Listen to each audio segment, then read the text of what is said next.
The waiter handed David my credit card back with a smile that didn't reach his eyes, and I knew something was wrong. David hadn't even blinked when the bill came to $300 for dinner. Most men I dated since Tom's death would have at least glanced at the total, maybe offered to split it. That's when I realized this whole romantic evening might not be as spontaneous as he'd made it seem.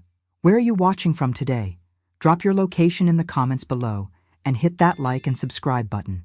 Let me back up and explain how I got here, sitting in the most expensive restaurant in Chicago with a man who was either too generous for his own good or playing a game I didn't understand yet.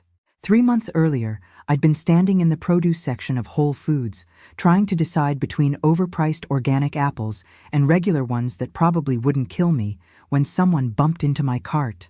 "I'm so sorry," the voice said with just a hint of an accent. German, maybe. I looked up into the bluest eyes I'd seen since Tom's, attached to a man about my age with salt and pepper hair and the kind of smile that made you forget you were wearing yoga pants and no makeup. "No harm done," I said, suddenly very aware that I was 56 and hadn't been on a date in 2 years. "David Fisher," he said, extending his hand. "And I promise I'm usually more coordinated than this. Margaret Sullivan." Maggie. His handshake was firm, warm. Though I have to say, if you're going to crash into someone, the apple section is probably the safest place to do it. He laughed, a genuine sound that made something in my chest flutter that I'd thought was permanently broken. "Are you always this forgiving of clumsy strangers?" "Depends on the stranger," I found myself saying, which was not like me at all. The old Maggie would have smiled politely and moved on, but something about David made me want to keep talking. "Well, since I've already embarrassed myself, would you let me make it up to you with coffee? There's a great cafe next door." I should have said no. I should have finished my shopping and gone home to my empty house and my Netflix queue. Instead, I heard myself saying, "I'd like that." That coffee turned into dinner the following week. Dinner turned into walks along Lake Michigan.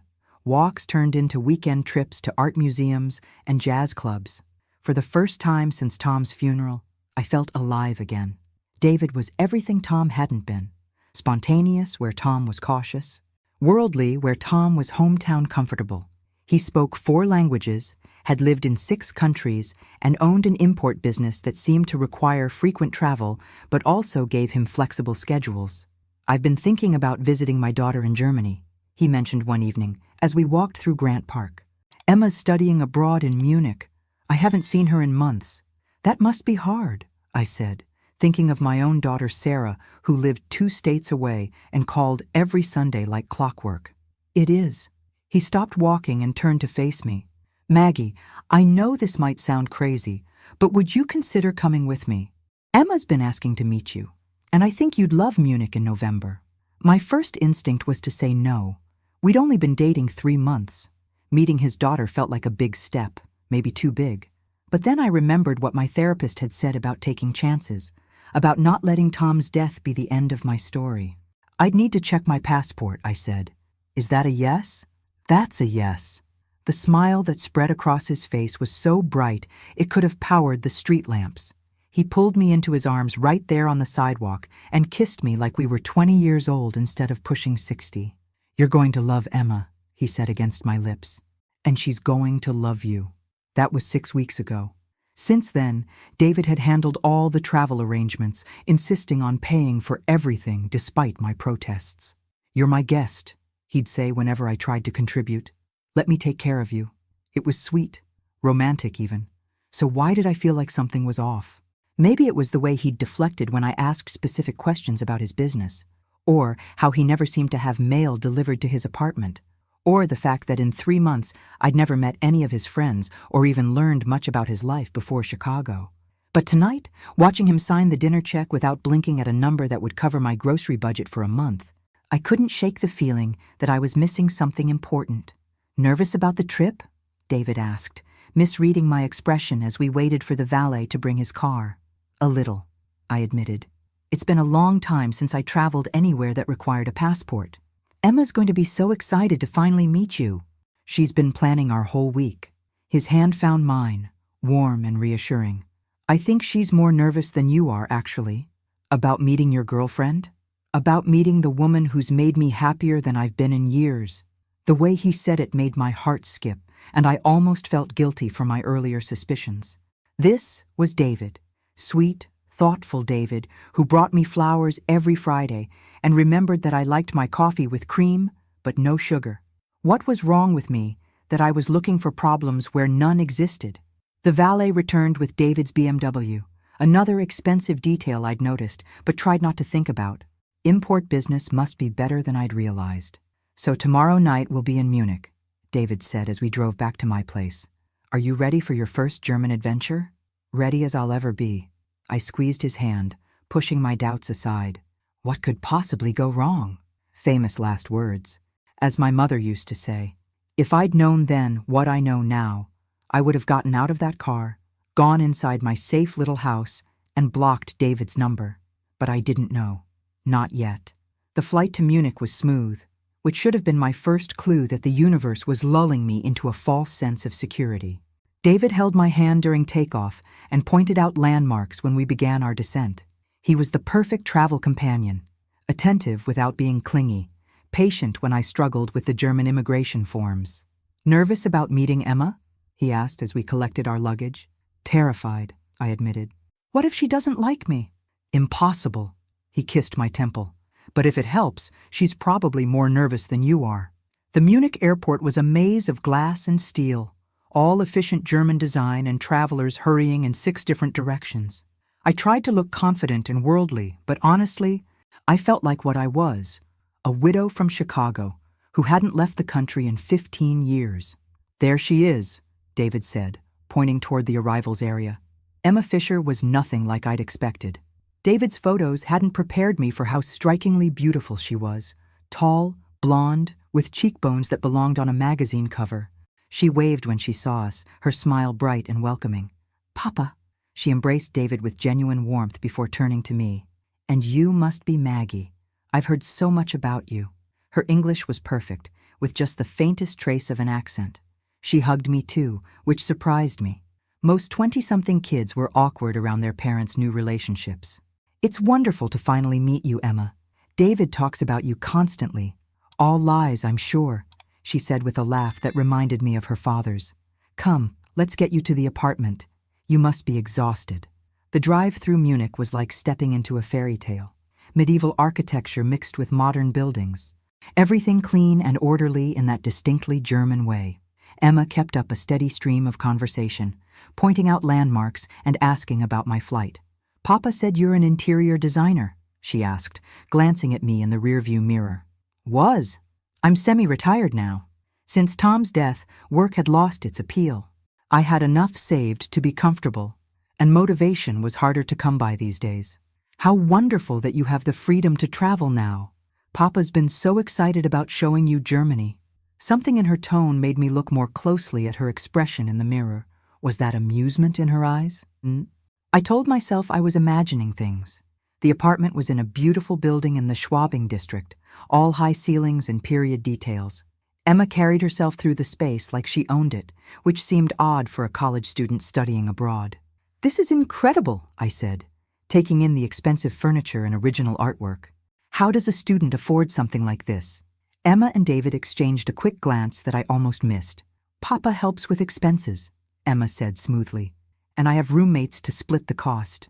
Roommates? Right. So where were they? I thought we'd have dinner in tonight, David said, hanging up our coats. Emma's made her famous sauerbraten. You cook? I asked Emma, trying to keep the conversation light despite the growing feeling that I was missing something. A woman of many talents, she said with that same bright smile. I hope you're hungry. Dinner was delicious, but I found myself watching Emma and David more than enjoying the food. They had an easy rapport that spoke of a close relationship, but there were moments, quick glances, shared smiles, that seemed to exclude me entirely, like they were sharing an inside joke I wasn't part of. The conversation flowed smoothly between English and German. David would translate when they switched languages, but I noticed he sometimes paused before explaining what Emma had said, as if he was editing. Emma was just saying how much she's looking forward to showing you the Christmas markets tomorrow, he said, after one particularly long exchange in German. But I'd caught enough words to know that wasn't what she'd said at all. Emma had mentioned something about the schedule and being ready. I excused myself to the bathroom and took the opportunity to really look around the apartment. The master bedroom was clearly occupied by a couple. Men's and women's clothes, 2 sets of toiletries. Either Emma had a live-in boyfriend David hadn't mentioned, or something else was going on. In the living room, I noticed family photos on the side table. Emma and David at various ages and locations, nothing unusual there. But in several of the photos, there was another woman. Dark-haired, elegant, always positioned between David and Emma like she belonged there. When I returned to dinner, I tested a theory. Emma, your mother must be proud of you studying abroad. The temperature in the room seemed to drop 10 degrees. Emma's fork stopped halfway to her mouth, and David's wine glass froze in mid-air. My mother died when I was young, Emma said carefully. It's just been Papa and me for most of my life. I'm so sorry. David never mentioned. I looked at David, who was avoiding eye contact. I saw some photos in the living room with a woman who looked like she might be family. That was my stepmother, Ingrid, Emma said, her voice flat. She and Papa divorced last year. But David had told me he'd been single for 3 years. Another inconsistency to add to my growing list. After dinner, David suggested we all get some rest, but I was wide awake.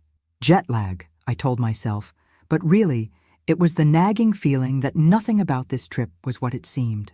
David fell asleep quickly, but I lay in the unfamiliar bed, listening to the sounds of the German night and trying to make sense of the puzzle pieces that wouldn't fit together. The expensive lifestyle Emma couldn't really afford. The ex-wife David had never mentioned. The quick conversations in German that weren't being translated accurately. Around 2 in the morning, I heard voices from the kitchen, Emma and David speaking in rapid German. I slipped out of bed and crept to the doorway, staying in the shadows. I couldn't understand everything they were saying, but I caught enough words to make my blood run cold. Money, plan, American widow, rich target. And then Emma said something that made my heart stop. Sie ist perfekt, Papa. Reiche Witwe, keine Familie hier, viel Geld. She's perfect, Papa. Rich widow, no family here, lots of money. I backed away from the door on trembling legs, my mind racing. This wasn't a romantic trip to meet David's daughter. This was something else entirely, and I was the target. I barely slept that night, my mind cycling through every detail of the past 3 months with David, the expensive dinners he'd always paid for, the way he'd insisted on handling all our travel arrangements, how he'd asked so many questions about my finances, my family, my life insurance payout from Tom's death. Questions I'd answered honestly, because I thought I was falling in love. By morning, I'd made a decision. If David and Emma were planning some kind of con, I needed to understand exactly what I was dealing with. And I had one advantage they didn't know about. For the past 6 months, I'd been secretly taking German lessons. It had started as a surprise for David, something romantic to show how serious I was about our relationship. Now it might be the thing that saved my life. Guten Morgen, beautiful, David said, kissing my cheek as I pretended to wake up. Sleep well? Like a rock, I lied, forcing a smile. What's the plan for today? Emma's taking us to the Christmas markets, then dinner at her favorite restaurant. His eyes were bright with what I'd once thought was love, but now recognized might be something darker. You're going to love Munich. At breakfast, I played the part of the excited tourist while listening carefully to every German word exchanged between father and daughter. Emma mentioned something about der nächste Schritt, the next step. David responded with a comment about patience and timing. They were definitely planning something, and it was definitely involving me. I thought we might do some shopping today too, Emma said, switching to English when she noticed me listening. There are beautiful jewelry stores in the old town. Jewelry stores. Of course. The classic setup. Get the mark to a location where money changes hands, where attention might be distracted, where anything could happen. That sounds wonderful, I said, matching her enthusiasm. I love looking at jewelry, even if I can't afford much on my teacher's pension. Another lie. Tom's life insurance and my retirement savings meant I was quite comfortable, but I wanted to see how they'd react to the idea that I might not be as wealthy as they'd assumed. David's smile flickered for just a moment. Nonsense. You deserve to be spoiled. Throughout the morning at the Christmas markets, I noticed things I'd missed before. How Emma seemed to know exactly which vendors spoke English and which didn't. How she guided us away from crowded areas toward quieter sections where we were less likely to be overheard. How she and David kept checking their phones and exchanging meaningful looks. When we stopped for coffee, I excused myself to use the restroom and called my daughter Sarah from inside a locked stall. "Mom, aren't you supposed to be touring Germany right now?" "Listen carefully, honey. Don't ask questions. I need you to call my bank and put a travel alert on all my accounts. Tell them to flag any unusual activity and require secondary authentication for any withdrawals over $500. "Mom, you're scaring me. What's going on?" "I'm not sure yet, but I think David might not be who I thought he was. If something happens to me, if you can't reach me, I need you to call the police and tell them I was in Munich with David Fisher and his daughter Emma." "Should I call someone now? The embassy?" "Not yet. I don't have proof of anything, just suspicions, but I need you to be ready, okay?" "Mom, please just come home. Get on the next flight." The bathroom door opened and I heard Emma's voice calling my name. "I'll call you tonight," I whispered to Sarah and hung up. "There you are," Emma said when I emerged from the stall. Papa was getting worried. "Just checking in with my daughter. You know how kids worry." "Of course." Emma's smile was perfect, but her eyes were calculating. "Everything all right at home?" "Oh yes, just the usual. She's always worried about money, thinks I'm too trusting with my finances." Another test. I watched Emma's reaction carefully. Smart girl. There are so many people who take advantage of widows. The irony was so thick I almost choked on it. That afternoon's jewelry shopping trip confirmed my worst fears. Emma led us to a high-end store where she seemed to know the staff. The owner, a sophisticated German woman named Petra, greeted Emma like an old friend. "This is my father and his girlfriend from America," Emma said in German, not realizing I could understand. "The one I told you about." Petra's eyes lit up with understanding, and she immediately launched into a sales pitch about estate jewelry and investment pieces. "This ring," she said, showing me a stunning sapphire surrounded by diamonds, "would be perfect for a woman of your discernment. A wise investment as well as a beautiful piece. 25,000 euros. About $28,000. David squeezed my hand. "You should have it. It's perfect for you." "David, I couldn't possibly. Please, let me buy this for you. You deserve beautiful things." The pressure was subtle but unmistakable. Emma added her encouragement. Petra mentioned payment plans and financing options. All three of them were working together to get me to make a large purchase using my credit cards. That's when I understood the con. They weren't planning to rob me outright. They were planning to max out my credit cards on expensive purchases that could easily be returned or resold. Probably had done this before with other wealthy widows who thought they'd found love. "It's beautiful," I said, trying to look tempted. "But I never make big purchases without sleeping on it. Old habit." I saw frustration flash across Emma's face before she covered it with another smile. "Of course," David said. "Very sensible. We can come back tomorrow." But I noticed him exchange a look with Petra that suggested tomorrow might not be soon enough for whatever they were planning. That evening at dinner, I made my move. When Emma excused herself to the restroom, I leaned across the table and took David's hand. "I need to tell you something," I said, letting my voice shake slightly. "I haven't been completely honest with you." His entire body went alert. "What do you mean?" "About my finances. I know I've been casual about money, letting you pay for everything, but the truth is, I can afford to contribute more. A lot more." David's grip on my hand tightened. "Maggie, you don't need to." Tom's life insurance was substantial. $2 million plus his pension and our investments. I've been careful with it, but I think I'm ready to start enjoying life again. With you. The transformation in David's face was remarkable. The careful mask slipped just enough for me to see the calculation underneath, the greed that had probably been there all along. "That's wonderful, darling.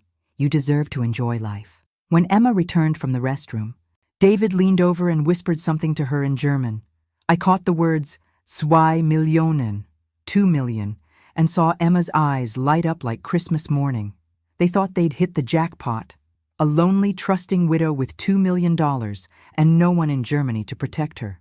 What they didn't realize was that they'd just confessed to attempted fraud, and I'd understood every word.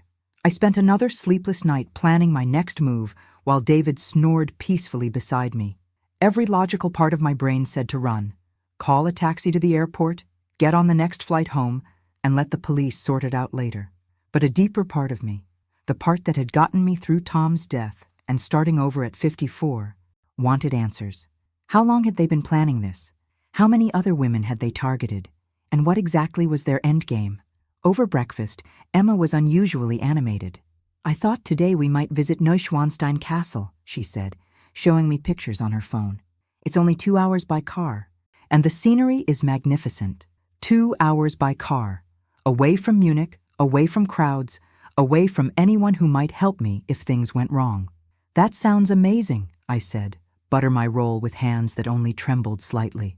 Though I have to admit, all this rich food is catching up with me. I might need to find a pharmacy for some stomach medicine. Of course, David said immediately. We can stop on the way. But Emma had already pulled out her phone. I have something that will help, she said, producing a small bottle from her purse. German herbal remedy, much better than American medicine. She shook 2 pills into her palm. Take these with your coffee. You'll feel better in an hour. I stared at the pills. They looked innocuous enough, small, white, unmarked. But every instinct I had was screaming not to put them in my mouth. Thank you, but I'm allergic to most herbal supplements, I lied.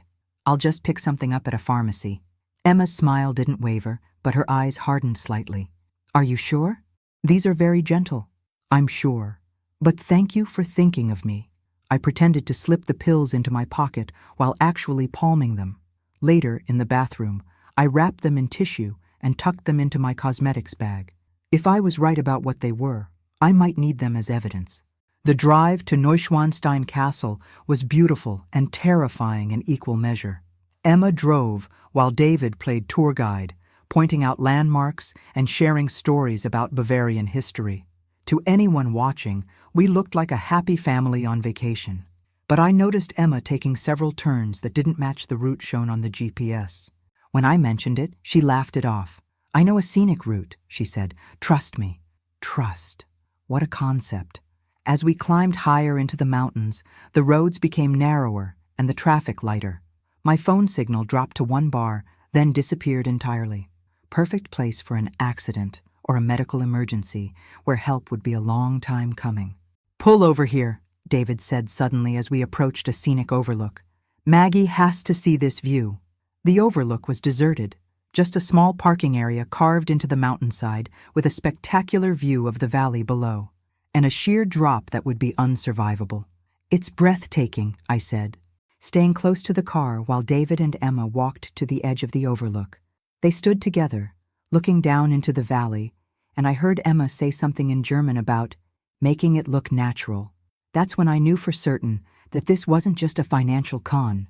They were planning to kill me. My hands shook as I quietly opened the car door and felt around for Emma's purse, which she'd left on the driver's seat. Inside, I found her passport and felt my blood freeze. Emma Fischer, born Emma Richter, German citizen. But the birth date showed she was 29, not 24, as she'd claimed. And there were visa stamps for multiple countries: Thailand, Philippines, Mexico, Costa Rica, all popular retirement destinations for wealthy Americans. I photographed the passport with my phone while keeping one eye on David and Emma, who were still at the overlook discussing the perfect spot. Under the passport, I found something that made my stomach drop: a small vial of clear liquid and several more of those white pills, plus a syringe, still in its packaging. I pocketed the vial and syringe, then quickly returned Emma's purse to where I'd found it. "Maggie," David called, "come see this view." I walked toward them on legs that felt like water, very aware that we were alone on a mountain road with no cell service and no witnesses. "It's incredible," I said, stopping several feet back from the edge. "But I'm a little afraid of heights." "Don't worry," Emma said, moving closer to me. "The railing is very secure." She reached for my arm, ostensibly to guide me closer to the view. Instead, I stumbled backward, pretending to trip. "Oh, I'm so clumsy. Maybe we should head back to the car." David and Emma exchanged a frustrated look. Whatever they'd planned to do at the overlook My refusal to get close to the edge had ruined it.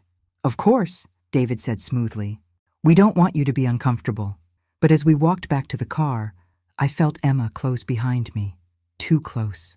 When I turned around, I caught her slipping something back into her jacket pocket. The drive to the castle was tense, though David and Emma kept up their cheerful tour guide chatter. I responded appropriately while my mind raced through escape scenarios. We were in a foreign country, in a remote location, with two people who clearly meant me harm. But I had evidence now. The pills, the liquid, the photos of Emma's passport. And most importantly, I had something they didn't know about. My understanding of German and the knowledge that they'd revealed their true intentions. When we finally reached Neuschwanstein Castle, I was almost dizzy with relief to see crowds of tourists and tour buses. Safety in numbers. "The tour starts in 20 minutes, Emma said, checking her phone. "Just enough time for coffee." She guided us to a small cafe near the entrance, away from the main crowd. I ordered coffee but didn't drink it, using the time to send a carefully worded text to Sarah that would look innocent if anyone saw it. "Having wonderful time at Fairy Tale Castle, taking so many pictures of everything interesting I see. Will send details when I get back. Love you." It was code, I hoped. Sarah was smart enough to understand that I wouldn't normally text like that, and the phrase about pictures and details would tell her to expect evidence if something happened to me. "Shall we go in?" David asked when our coffee cups were empty.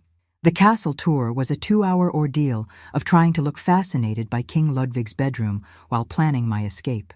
Emma stayed close beside me the entire time, occasionally touching my arm or back in gestures that might have looked affectionate but felt threatening. During the tour, I overheard her speaking German to what appeared to be another tourist, a man in his 40s who seemed to know her.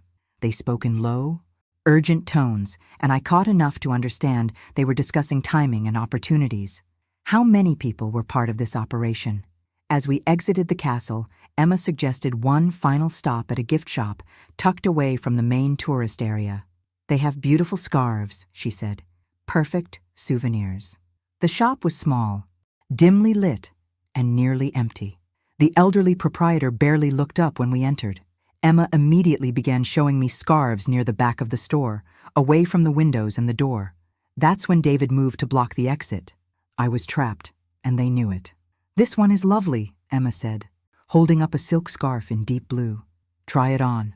But instead of draping it around my neck like a normal scarf, she moved to wrap it tight around my throat. I grabbed her wrists and looked directly into her eyes. "Es tut mir leid, Emma," I said clearly in German. "Aber ich verstehe alles." "I'm sorry, Emma, but I understand everything." The color drained from her face as she realized their American mark had been playing them all along. The shock on Emma's face was almost worth the terror of the moment. She dropped the scarf and took a step back, her mouth opening and closing like a fish out of water. "You speak German?" David's voice came from behind me, no longer warm and loving but cold and calculating. "Enough," I said, turning to face him while keeping Emma in my peripheral vision. "Enough to know you've been planning to rob me, or worse." The elderly shop owner looked up from his register with mild interest, as if customers threatening each other was a daily occurrence. No help there. David moved closer, and I saw his hand slip into his jacket pocket. "Maggie, I think there's been a misunderstanding." "Really?" "Because I understood perfectly when Emma told you I was the perfect target. Rich widow, no family here. Lots of money. That was pretty clear." Emma had recovered from her shock and was circling around to my other side.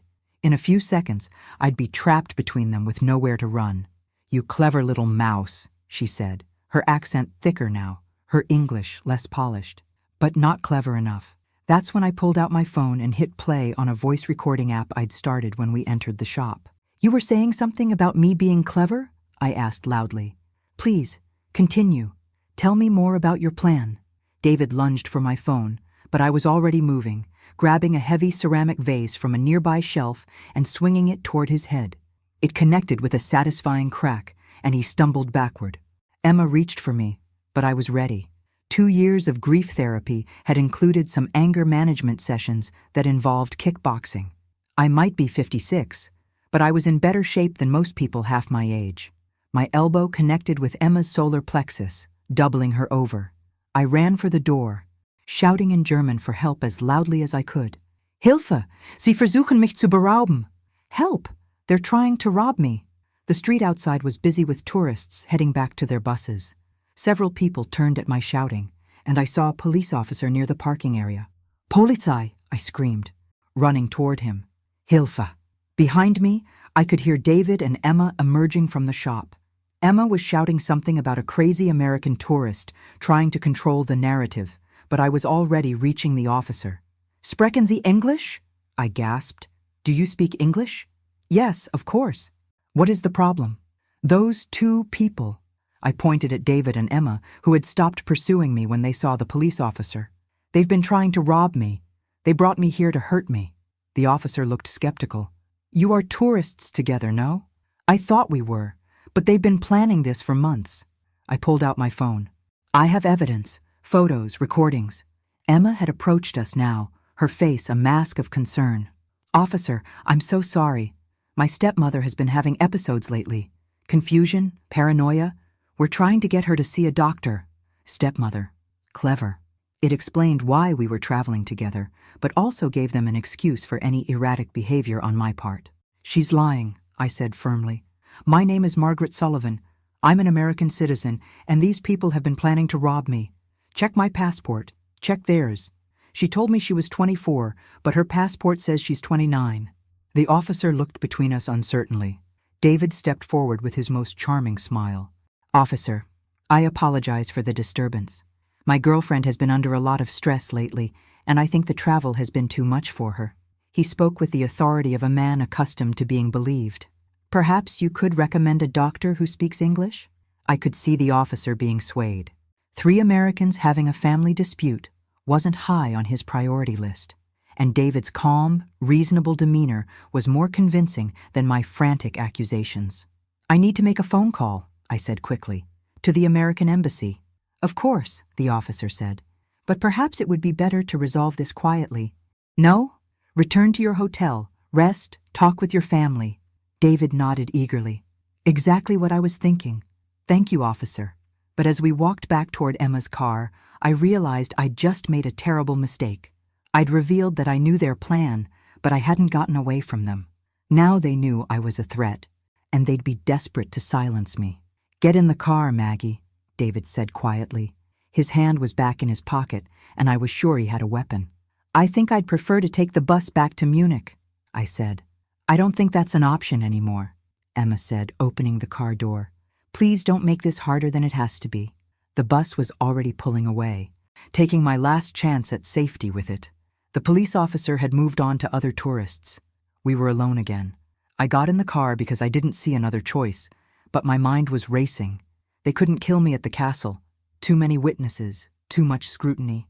But during the 2-hour drive back to Munich, on those winding mountain roads with no cell service, that was a different story. As Emma started the engine, I noticed she was taking a different route than we'd used that morning. David had twisted around in the passenger seat to watch me, his friendly facade completely gone. You know, Maggie, he said conversationally, you really should have just enjoyed the vacation. We were planning to make it quick and painless. Were you? Or was I supposed to have an accident on that overlook this morning? Emma laughed, but there was no humor in it. You're smarter than our usual marks. Most of them never figure it out until it's too late. How many others have there been? Enough, David said. Lonely widows are surprisingly easy to find. Dating websites, grief support groups, church socials. They all want the same thing. Someone to take care of them. Someone to make them feel special again. The casual cruelty of it made me sick. And you kill them all? Only when necessary, Emma said, taking a turn onto an even narrower road. Usually they're so grateful for attention that they hand over their money willingly. You, however, have become a problem. I looked out the window, trying to memorize landmarks, anything that might help me later. The road was climbing again, winding through dense forest with steep drops on one side. Perfect place for a car accident. My phone buzzed with a text message, and I saw both David and Emma tense. Don't answer it, David warned, but I could see the message preview on my lock screen. It was from Sarah. Mom, I'm worried. Called embassy. They're expecting to hear from you by 6 p.m. local time, or they're sending someone to check on you. I'd never been so grateful for my daughter's overprotective nature in my life. That's my daughter, I said calmly. She knows exactly where I am and who I'm with. If something happens to me, the American embassy will come looking. Emma cursed in German and pulled the car over to the side of the road. We were in the middle of nowhere, surrounded by forest, with daylight fading fast. This complicates things, David said. Not really, Emma replied. We just need to speed up our timeline. She reached into the glove compartment and pulled out a syringe, the same type I'd seen in her purse earlier. What is that? I asked, though I was pretty sure I didn't want to know. Something to make you more cooperative, Emma said, checking the contents of the syringe. Don't worry, you won't feel anything after the first few seconds. That's when I realized I had one last card to play, the evidence I'd hidden in my cosmetics bag back at the apartment. Before you do that, I said, you should know I've already sent everything to my daughter.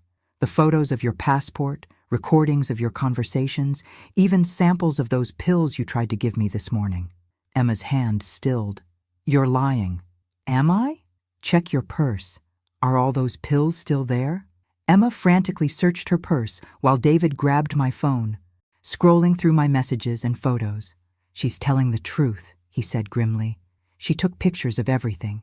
Then we have a bigger problem than just her, Emma said. If she sent evidence to someone else, we can't let her make that 6 o'clock call, David said. But I was already moving, grabbing the door handle and throwing myself out of the car into the forest beyond. Behind me, I heard Emma shouting and car doors slamming, but I was already running deeper into the woods, hoping against hope that I could find help before they found me. The hunt was on, and I was the prey. But for the first time since this nightmare began, I had something they didn't expect, a head start, evidence that was already safe, and the knowledge that people were looking for me. Now I just had to stay alive long enough to be found. Running through a German forest in November while being chased by murderous con artists wasn't exactly how I'd imagined spending my golden years. The smart thing would have been to stay on the cruise ship circuit like other sensible widows, comparing prescription medications and complaining about the buffet lines. But here I was, crashing through underbrush in my good travel shoes, trying not to think about how many true crime documentaries started exactly this way. Behind me, I could hear David and Emma calling my name, their voices echoing through the trees. They were trying to sound concerned, like worried family members searching for a confused elderly relative. Smart approach. If anyone else was in these woods, it would look like a rescue operation rather than a manhunt. Maggie, where are you? We're worried about you. Worried about me escaping, more like it. I kept moving deeper into the forest, staying away from any paths that might lead me back toward the road. My phone still had no signal, but I kept checking, hoping for even one bar that might let me send a message. The woods were getting darker as the sun set, and the temperature was dropping fast. I was dressed for castle touring, not wilderness survival. My lightweight jacket wouldn't keep me warm for long, and my ankle boots weren't designed for hiking over fallen logs and rocky ground. But I was alive, and that was more than David and Emma had planned for me. I found a hollow under a large fallen tree and crawled inside to catch my breath. From my hiding spot, I could still hear them searching, but their voices were getting fainter. Either they were moving away from me, or they were getting better at keeping quiet. Neither option was particularly comforting. I pulled out my phone again and checked the time. 5:47 p.m. 13 minutes until Sarah expected to hear from me.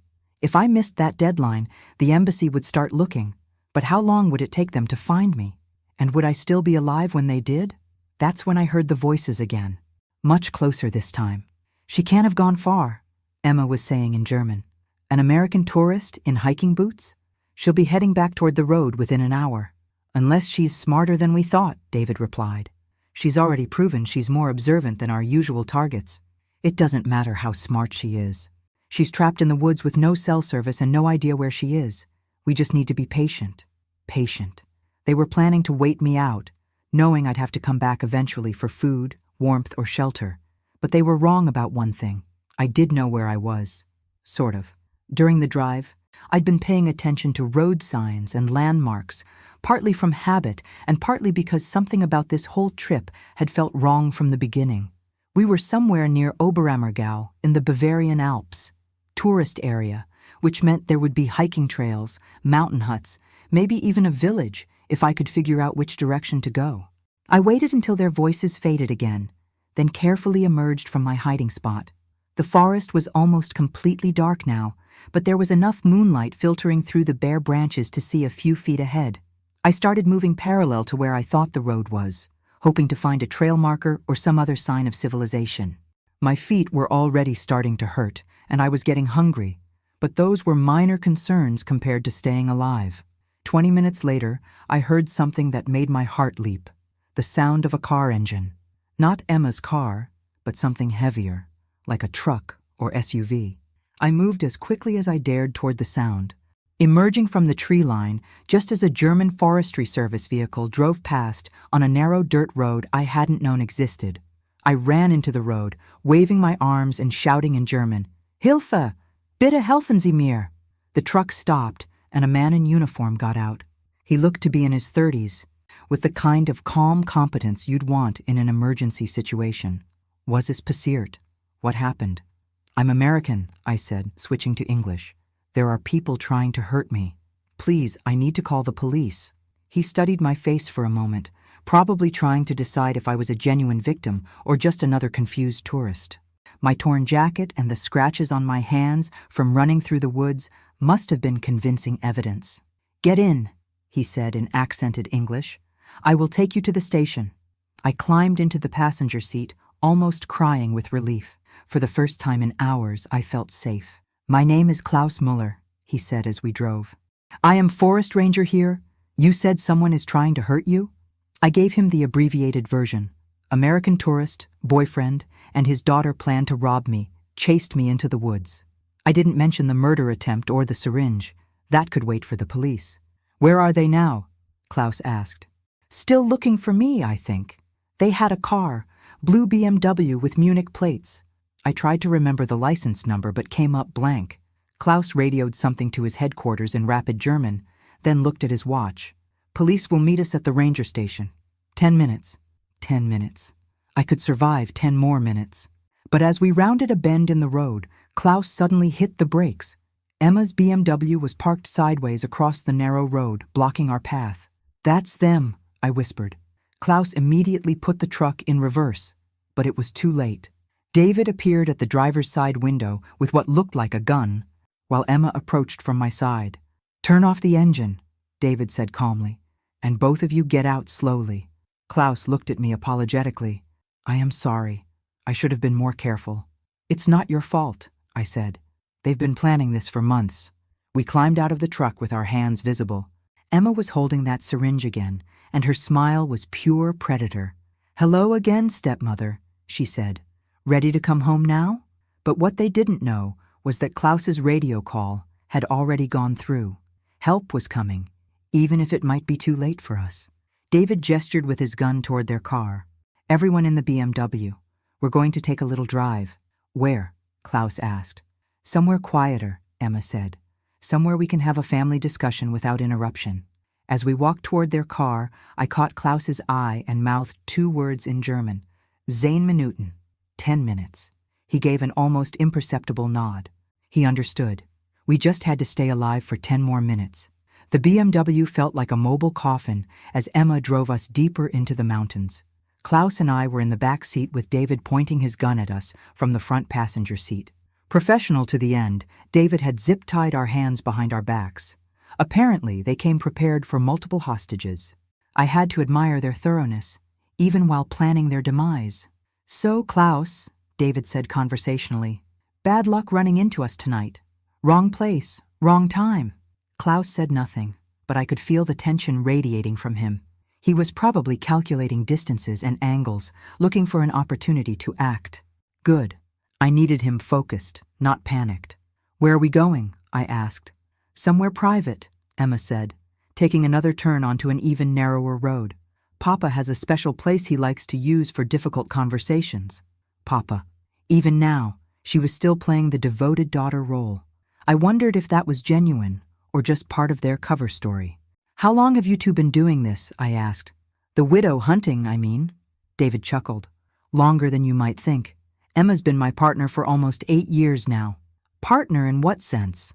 The question slipped out before I could stop it. Emma met my eyes in the rearview mirror, and her smile was pure malice. "What do you think, Maggie?" The implication hit me like a physical blow. David and Emma weren't just father and daughter working together. They were lovers posing as family members. The whole father-daughter dynamic was just another layer of their con. "You're sick," I said. "We're practical," David corrected. The father-daughter cover story works perfectly. Targets trust family relationships. It explains why we're together, why we travel together, why we know each other so well. And it's so much more convincing than the usual romantic partner approach, Emma added. Marks get suspicious of new boyfriends with beautiful young girlfriends. But a devoted daughter, that's just sweet. Klaus was listening intently, and I hoped he was memorizing every word for the police report he'd hopefully live to give. The car turned into what looked like an abandoned logging road, barely wide enough for one vehicle. Tree branches scraped against the windows as we climbed higher into the mountains. "Almost there," Emma announced cheerfully. "What exactly happens when we get there?" I asked, though I was pretty sure I didn't want to know. "We have a conversation," David said, "about your bank accounts, your credit cards, your financial passwords, everything you've been so reluctant to share. And then? Then you and Klaus have an unfortunate hiking accident. Very tragic. 2 tourists who got lost in the woods fell down a ravine in the dark." Klaus spoke for the first time since we'd gotten in the car. "People know where I am. My supervisor, the police, they will search." "Of course they will," Emma said. "And eventually they'll find your bodies. But by then, Papa and I will be on a plane to our next destination." "How many people have you killed?" I asked. "Does it matter?" David shrugged. "You'll be dead either way." The casual brutality of it was breathtaking. These weren't desperate criminals acting in the heat of the moment. They were cold-blooded killers who'd turned murder into a business model. The car finally stopped in a small clearing surrounded by dense forest. There was no building, no shelter, just a fire pit with ashes that suggested this place had been used before. "End of the line," Emma said, turning off the engine. David gestured for Klaus and me to get out. With our hands tied, we had to struggle awkwardly out of the back seat. Emma produced a flashlight and shined it around the clearing, revealing steep rocky slopes on 3 sides. Perfect place for an accident. Bodies would tumble down the rocks and might not be found for months. "Sit down by the fire pit," David ordered, waving his gun toward the center of the clearing. We sat on a fallen log that had obviously been positioned there for this purpose. How many other victims had sat on this same log, listening to David and Emma explain how they were going to die? "Now then," David said, pulling out a tablet computer. "Let's start with your banking information. Account numbers, passwords, security questions." "Go to hell," I said. Emma moved behind me, and I felt something sharp prick my neck. Not the syringe, something smaller. A knife, maybe. "Let's try again," David said patiently. "Bank of America, checking account." "What's the account number?" The knife pressed deeper into my neck. I felt a warm trickle of blood run down to my collar. "I need my phone," I said. "The account numbers are saved in my banking app." Emma laughed. "Do you think we're stupid? You'll try to call for help." "The phone has no signal up here," I pointed out. "You can watch everything I do." David considered this, then nodded to Emma. She pulled my phone from her pocket and handed it to me, keeping the knife at my throat. I opened the banking app, letting them see the login screen. Then I deliberately entered the wrong password 3 times in a row. "Access denied. Account locked for security," the app announced. "Oops," I said. "I guess I'm more nervous than I thought. The bank will probably call me in the morning to verify it wasn't fraud." David's face darkened. "You did that on purpose." "Did I? I'm 56 years old and being held at knife point in the woods. My memory isn't exactly at its sharpest right now." Emma pressed the knife harder against my neck. "Try again." "I can't. The account is locked for 24 hours, security protocol." It was true. I'd set up that feature specifically to prevent exactly this kind of situation. If someone tried to force me to access my accounts, the wrong password entries would lock everything down. "What about credit cards?" David demanded. "Same passwords, same security protocols." I shrugged as much as the knife would allow. "You're welcome to try, but you'll just lock those accounts too." Klaus had been watching this exchange intently. Now he spoke up. "They are lying about the accident," he said quietly. "This place It is too remote. Bodies would not be found here, not for years. They plan to dispose of us completely.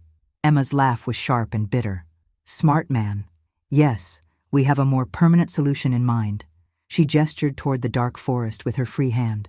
There are abandoned mine shafts all through these mountains. Some of them go down hundreds of feet. David nodded approvingly. Emma does her research. She's found some perfect spots over the years. How many years? Klaus asked. We've been perfecting our technique since 2018, Emma said proudly. 12 successful operations across 6 countries. 12 victims. 12 families who probably still wondered what happened to their loved ones. That's when I heard it. The faint sound of a helicopter in the distance. Klaus heard it too. His posture straightened slightly, and I saw hope flicker in his eyes. But David and Emma were too focused on their victory speech to notice the approaching sound. The beauty of the widow market, David was explaining, is that they're often isolated from family, financially comfortable, and desperate for companionship. Perfect targets. The helicopter was getting closer, but it was still too far away for them to hear over their own voices. What I don't understand, I said, raising my voice slightly to cover the increasing noise, is why you chose me. There must be easier targets than someone who takes German lessons and asks too many questions. Oh, that, Emma laughed. You weren't supposed to be that observant. Usually by the time we get Marks to Germany, they're so infatuated they don't question anything. The helicopter sound was much louder now, but they still didn't seem to notice. Also, David added, your financial profile was irresistible. $2 million in life insurance plus retirement savings? We couldn't pass that up. How did you know about my finances? Emma's grin was pure evil. David didn't just accidentally bump into you at Whole Foods, Maggie. We'd been watching you for weeks. That's when the helicopter searchlight cut through the trees, illuminating our little clearing like a stage. And David and Emma finally realized their perfect plan had just fallen apart. The helicopter searchlight was bright enough to read by, which would have been convenient if I'd brought a book instead of being kidnapped by psychotic con artists. David spun around, his gun swinging wildly between Klaus and me and the aircraft overhead. Emma kept her knife at my throat, but I could feel her hand shaking now. Stay calm, David shouted over the rotor noise. They can't land here. We still have time. Time for what? To kill us faster? The helicopter circled the clearing once, then moved off to look for a landing spot. Through the trees, I could hear vehicles approaching on the logging road, police probably, or search and rescue. Move! Emma yanked me to my feet, the knife nicking my neck again. We're going to the mine shaft. Now! David grabbed Klaus's arm and hauled him upright. With our hands still zip-tied, we had no choice but to stumble after them toward the tree line. The mine shaft turned out to be about 50 yards into the forest, a circular opening in the ground with a wooden frame that had seen better decades. Emma shined her flashlight down into it, revealing nothing but darkness. See how practical this is, she said, sounding almost proud of her research skills. Bodies disappear completely. No evidence, no crime scene, no DNA. You've done this before, Klaus said. It wasn't a question. Only when necessary, David replied. Most of our marks are happy to hand over their money voluntarily, but sometimes we get difficult ones. Like me, apparently. Though to be fair, I'd never been called difficult for refusing to be murdered before. That was a new one. The sounds of the search team were getting closer, dogs barking, men shouting, heavy boots on fallen leaves. Klaus's radio call had definitely gotten through.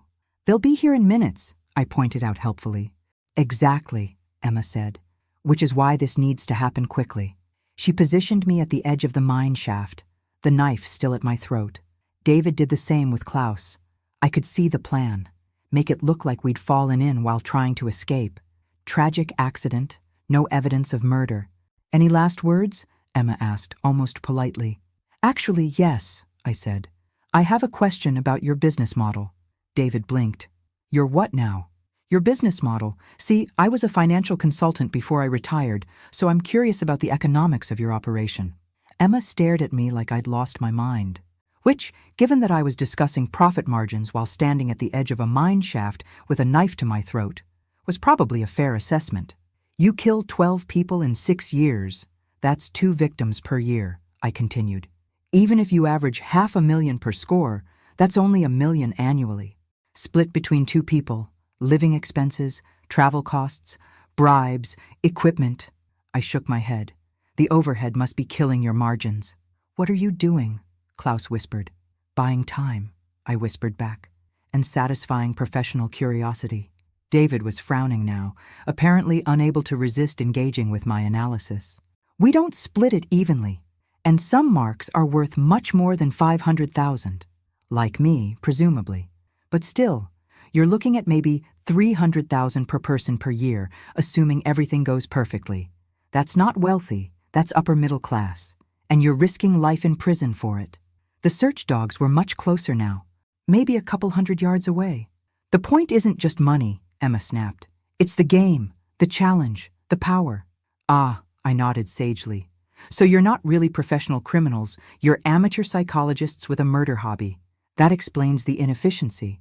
Inefficiency? David looked genuinely offended. Well, yes. For instance, bringing me to Germany was completely unnecessary. You could have drugged me in Chicago, staged a home invasion, made it look like robbery gone wrong. Much simpler. We like the international aspect, Emma said defensively. It's more sophisticated. It's more complicated. More variables. More things that can go wrong, like tonight. The knife pressed harder against my neck, but Emma was clearly rattled by my critique of their business practices. Enough, David said. Time to go. But before he could push Klaus toward the mine shaft, the forest exploded with noise and light. Police officers with flashlights and weapons emerged from the trees in multiple directions, surrounding our little clearing. Polizei, drop your weapons, hands where we can see them. The commands came in both German and English, which meant they'd brought someone who could handle international incidents. David swung his gun toward the nearest officer, but Klaus chose that moment to throw himself sideways, knocking David off balance. The gun went off, but the shot went wide. Emma's knife hand moved away from my neck as she spun to see what was happening. I threw myself forward, rolling away from the mine shaft and bumping into her legs. She stumbled, and the knife went flying into the darkness. Within seconds, the police had both David and Emma on the ground in handcuffs. Klaus and I were freed from our zip ties and immediately surrounded by paramedics checking our injuries. Are you hurt? One of them asked me in careful English. Just some scratches, I said, touching the cuts on my neck. Nothing serious. A detective approached. A woman in her 40s with intelligent eyes and the kind of presence that suggested she'd dealt with international incidents before. I am Detective Sarah Weber, she said. You are Margaret Sullivan, the American tourist? That's right, and this is Klaus Miller, the forest ranger who tried to help me. We have much to discuss, Detective Weber said. But first, medical attention. Then we talk about what happened here tonight. As the paramedics led me toward the ambulance, I caught sight of David and Emma being loaded into separate police vehicles. David was shouting something about lawyers and diplomatic immunity. Emma just looked defeated. Excuse me, I called to Detective Weber.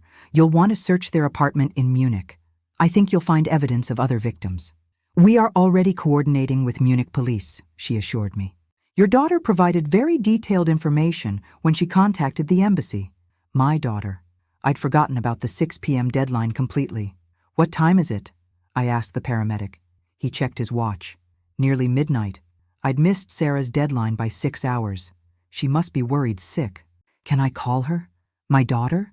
Let her know I'm alive? Of course, Detective Weber said, handing me her phone. Tell her the nightmare is over. As I dialed Sarah's number, I looked back at the mine shaft where I'd almost ended up. David and Emma's sophisticated international operation had lasted exactly 4 months from the time they'd targeted me to their arrest. Not exactly criminal masterminds, despite their delusions of grandeur, but they'd been deadly enough, and if Klaus hadn't found me when he did, things might have ended very differently. The phone rang twice before Sarah answered. Mom? Oh God, Mom! Are you okay? The embassy said there was an incident, and the police were involved, and I've been going crazy. I'm fine, sweetheart, I said, my voice shaking now that the adrenaline was wearing off. I'm safe. It's over. What's over? What happened? I looked around at the police cars, the search and rescue teams, the FBI agents who were apparently now on scene for the international terrorism angle. It's a long story, I said, but the short version is that your mother is a lot tougher than either of us realized. The Munich police station at 3 in the morning was about as cheerful as you'd expect. Fluorescent lights, stale coffee, and the kind of institutional furniture designed by people who'd given up on human comfort decades ago. But after nearly being thrown down a mineshaft, I wasn't complaining about the accommodations. Detective Weber sat across from me in the interview room, reviewing a file that had grown substantially thicker since my rescue. Beside her was Agent Harrison from the American FBI, who'd flown in from Frankfurt as soon as the international implications became clear. "So David Fisher and Emma Richter," Detective Weber said, referring to their real names from the passport records. "You said they mentioned 12 victims in 6 countries?" That's what Emma claimed. She seemed proud of it. Agent Harrison leaned forward. "Mrs. Sullivan, I need to ask you about something we discovered at their Munich apartment. You mentioned sending evidence to your daughter?" "Yes, photos of Emma's passport, audio recordings, some pills they tried to give me. The pills tested positive for Rohypnol, date rape drug basically. But there was something else we found that doesn't match what they told you."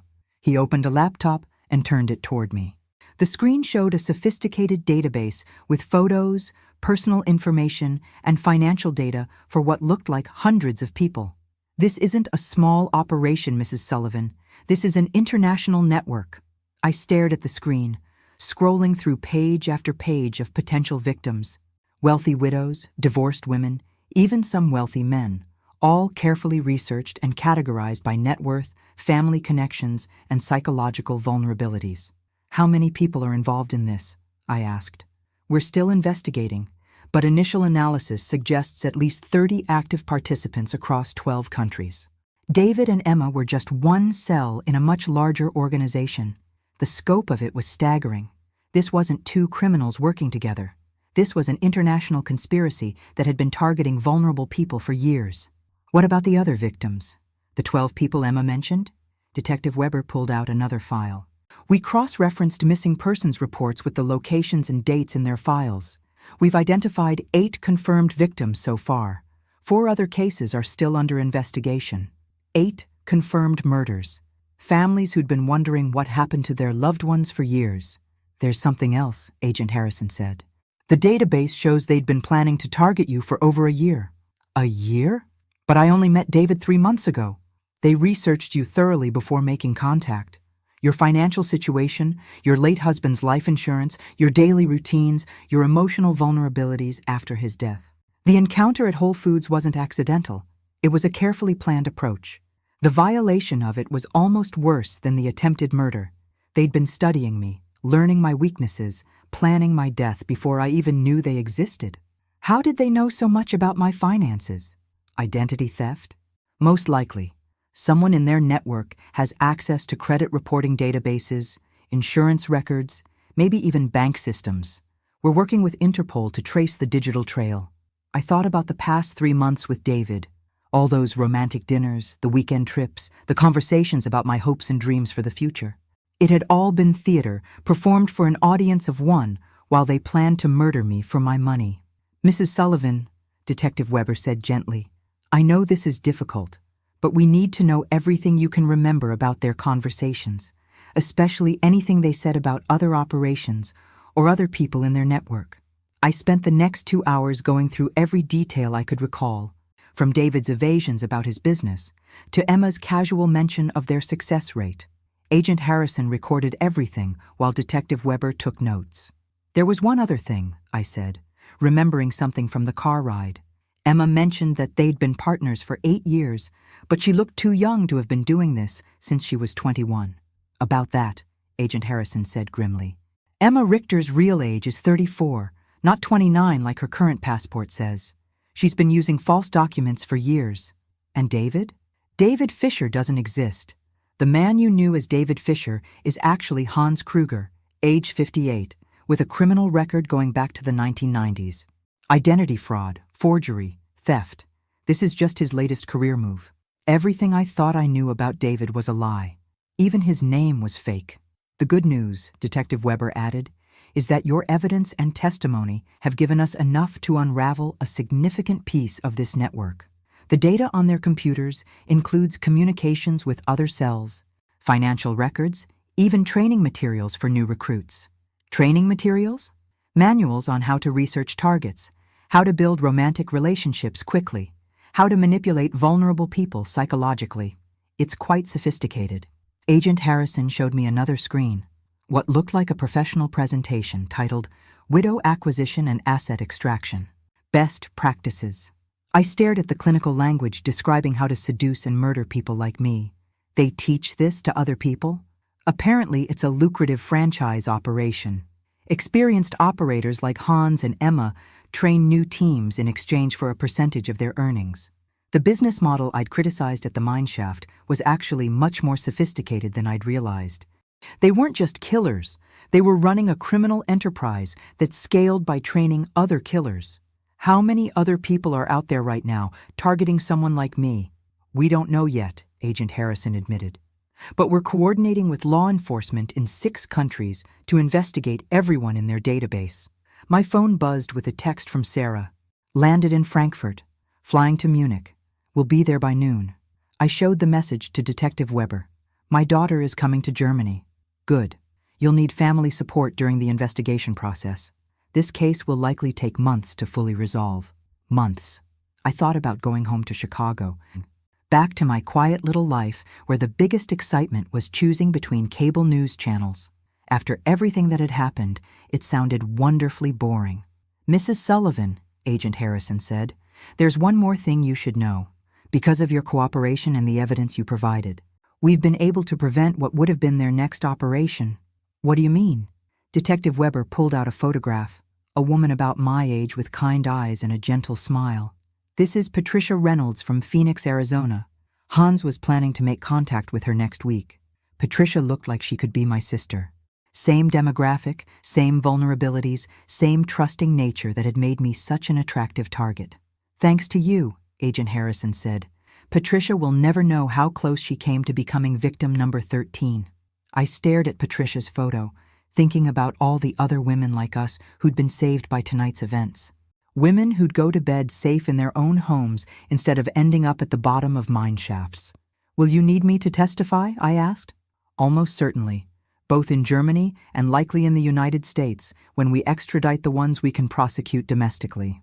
I nodded. Good. I want them to pay for what they've done.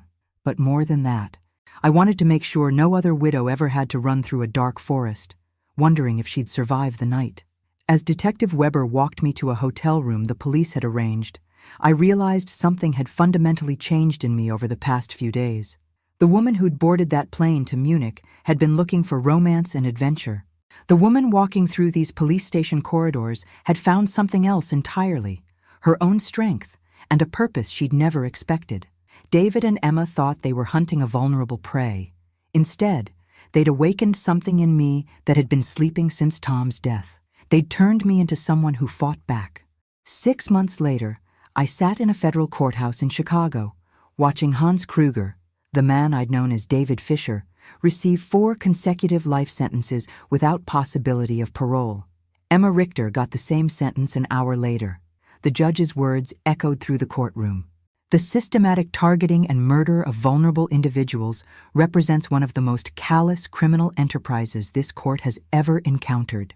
Sarah squeezed my hand as the bailiffs led them away in chains. Neither David nor Emma looked at me, but that was fine. I had nothing left to say to them anyway. Outside the courthouse, Agent Harrison briefed the media on the final scope of what they'd dubbed Operation Widow's Web. 37 arrests across 12 countries. 15 confirmed murders, with investigations ongoing into dozens more missing persons cases. Mrs. Sullivan's courage and quick thinking, Agent Harrison told the reporters, prevented what would have been many more deaths and led to the dismantling of one of the most sophisticated international criminal networks we've ever encountered. The reporters wanted to interview me, but I declined. Some stories are private, and this was mine to keep. But the story didn't end with the convictions. 3 weeks after the sentencing, I received a letter from Patricia Reynolds, the woman in Phoenix who would have been their next victim. Dear Margaret, she wrote, I can never adequately thank you for saving my life. If you hadn't been brave enough to fight back, I would probably be dead by now, and my family would never have known what happened to me. She included a photo of her grandchildren, 3 beautiful kids who still had their grandmother, Because I'd refused to drink that drugged coffee in Munich. That letter was followed by others. Families of previous victims who finally had answers about what happened to their loved ones. Law enforcement officers from around the world who wanted to thank me for my cooperation with the investigation. Most surprising was a letter from the FBI, asking if I'd be interested in consulting on cases involving crimes against seniors. Your experience and insights, the letter read, could help us protect other potential victims and train our agents to recognize these types of operations. Consulting for the FBI wasn't something I'd ever imagined on my retirement bucket list. But then again, neither was being hunted through German forests by murderous con artists, and I'd manage that just fine. I said yes. My first case was a dating app scam targeting divorced women in Florida. My second involved a fake charity operation preying on elderly donors in California. By my third case, I realized I'd found my new purpose in life. The work wasn't easy. It meant constantly confronting the worst of human nature. The predators who see kindness as weakness and vulnerability as opportunity. But it was meaningful in a way my old career had never been. Every scammer we caught, every network we dismantled, meant someone's grandmother or mother or sister would go to bed safe instead of becoming another statistic. Sarah worried about me at first. "Mom, you've been through enough trauma. Why put yourself through more of this?" But she understood when I explained it to her. "I spent 2 years after your father died feeling helpless and invisible. David and Emma saw that vulnerability and thought they could exploit it. They were wrong. The woman they tried to kill in those German mountains was stronger than any of us realized.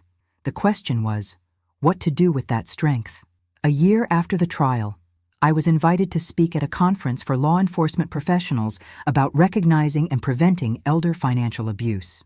Standing at that podium, looking out at an audience of FBI agents, police detectives, and prosecutors, I thought about how far I'd traveled from that grocery store in Chicago, where this all began. "The most important thing to understand," I told them, "is that predators count on us being polite, trusting, and embarrassed to ask for help. They count on us being good people who assume others are good people too." I clicked to my next slide, which showed photos of David and Emma being arrested. These criminals spent months studying my weaknesses, my financial situation, my emotional vulnerabilities after my husband's death.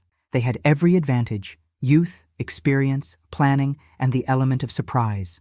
Another click, showing crime scene photos from the German forest. But they made one crucial mistake. They assumed that a 56-year-old widow would be too afraid, too confused, or too helpless to fight back. They thought I would go quietly to my death because that's what their research told them about women like me. I paused, meeting the eyes of the law enforcement officers in the audience. They were wrong, and that's what you need to remember when you're working these cases.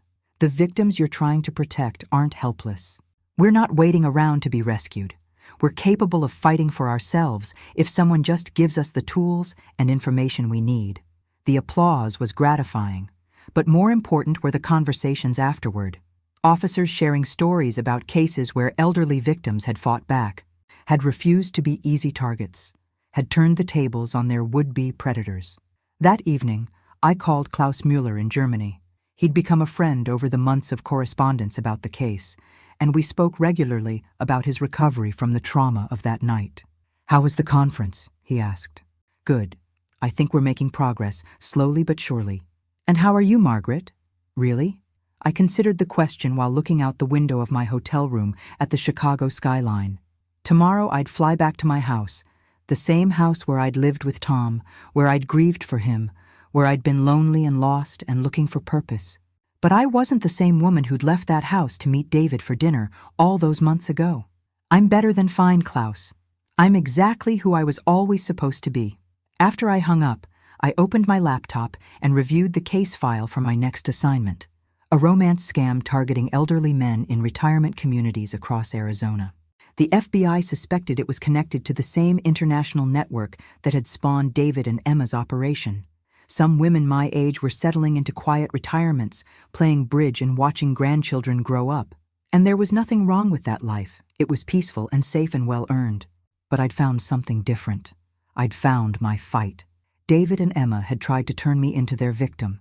Instead, they'd turned me into their worst nightmare, a survivor who refused to stay quiet, who understood their methods, and who was dedicated to making sure they never hurt anyone else. They thought they were hunting a helpless widow. They'd actually awakened an avenging angel with a consulting contract and a very particular set of skills. And tomorrow, I'd use those skills to save someone else's life. After all, someone had to protect the vulnerable from the predators. And apparently, that someone was me. Thanks for listening. Don't forget to subscribe and feel free to share your story in the comments. Your voice matters.